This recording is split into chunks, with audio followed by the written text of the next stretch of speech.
The sterile blue light of the Zenthari medical facility hummed with an energy that felt wrong against human skin. Sarah Mitchell's eyes fluttered open, her vision blurry and unfocused. The ceiling above her rippled with bioluminescent patterns, and the air tasted metallic on her tongue.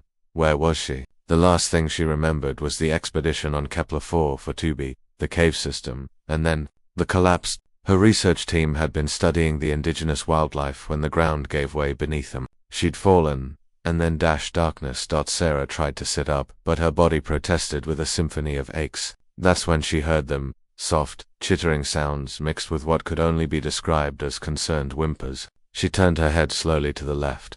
3 pairs of luminous golden eyes stared back at her. They were cubs at least.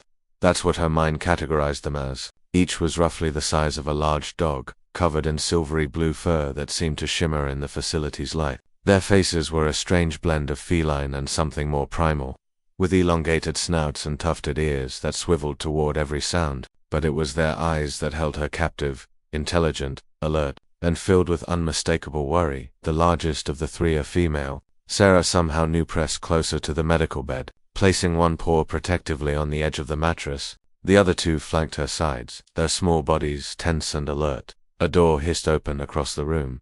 The cubs' reaction was immediate and fierce. All 3 turned toward the entrance, their lips pulling back to reveal rows of needle-sharp teeth. A low, rumbling growl emanated from their throats, harmonizing in a way that made Sarah's spine tingle with primal recognition. The creature that entered was tall and spindly, with 4 arms and skin that looked like polished obsidian. Its head was elongated, featuring multiple sensory organs that Sarah couldn't quite identify. It wore what appeared to be medical robes in deep purple, and it carried a device that pulsed with soft light. "Human Sarah," the alien spoke. Its voice translated through a device on its collar into accented but understandable English. "I am Dr. Zell. You have sustained injuries. I must examine." The doctor took a step forward. The cubs exploded into action. The largest leaped from the bedside to place herself directly between Sarah and the approaching Zenthari. The other 2 moved to either side, creating a living barrier. Their growls intensified, and the fur along their spines stood on end, making them appear nearly twice their actual size. Dr. Zelthran stopped abruptly, its sensory organs retracting slightly. "This is ... problematic. The Krish cubs have bonded to the human. This has never occurred before." "Bonded?" Sarah's voice came out as a hoarse whisper. Another figure entered the room, this one humanoid, but clearly not human. Commander Vex of the Galactic Medical Corps had skin like brushed copper and eyes that held 3 pupils each. "Miss Mitchell, you've been unconscious for 2 standard cycles. We found you in the lower caverns with these Kresh cubs. They were protecting you. They haven't left your side since we brought you both aboard." Sarah looked down at the cubs, who had relaxed slightly but maintained their defensive positions. The largest one glanced back at her, and Sarah felt something shift in her chest, a connection she couldn't explain, warm and fierce and absolutely certain. "Why won't they let the doctor near me?" Sarah asked. Commander Vex's expression, if it could be called that, showed what might have been concern. "The Kresh are one of the most dangerous predatory species in this sector. They're apex hunters, fiercely territorial, and they imprint on their pack from birth. These cubs lost their mother in the same cave-in that injured you. Somehow, in those moments underground, they imprinted on you. They see you as their pack now, and they think the doctor is a threat," Sarah finished, understanding dawning. "Precisely. And Miss Mitchell, you must understand, Krosh cubs that have imprinted are absolutely unyielding. They will die before allowing harm to come to their pack leader. We cannot sedate them without risking their lives, and we cannot get close enough to treat your injuries while they guard you." Sarah's mind raced. She could see the problem clearly. She needed medical attention. But these creatures, these babies who had lost everything, had chosen to trust her, to bind their survival to hers. They didn't understand that the doctors wanted to help. She had to try something.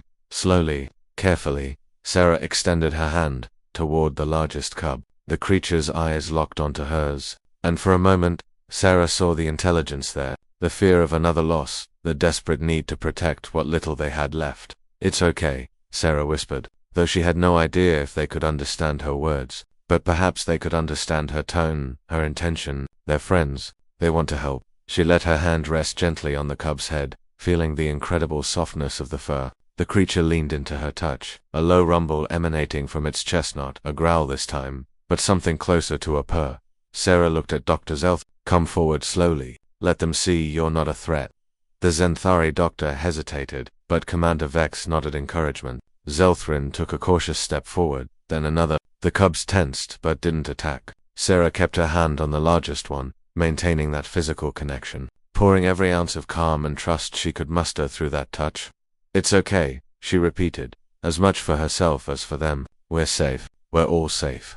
Dr. Zelthrin reached the bedside. The cubs watched with laser focus, but they held their positions. When the doctor's scanner passed over Sarah's arm, the cubs' ears flattened, but they didn't strike. "Remarkable," Zelthrin breathed. "The human's emotional regulation is affecting their behavioral response. I've never seen anything like this."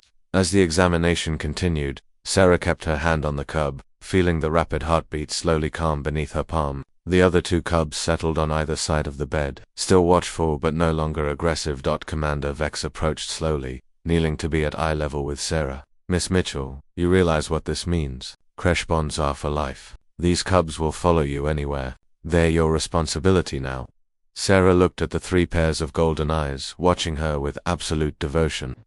These fierce little creatures who had chosen her in their darkest moment. She thought about the loneliness of space travel, the isolation of research stations, the cold emptiness of exploring worlds where humanity was always the stranger. But now, she had a pact. "I understand," Sarah said, and she smiled. "Looks like I'm a mum now."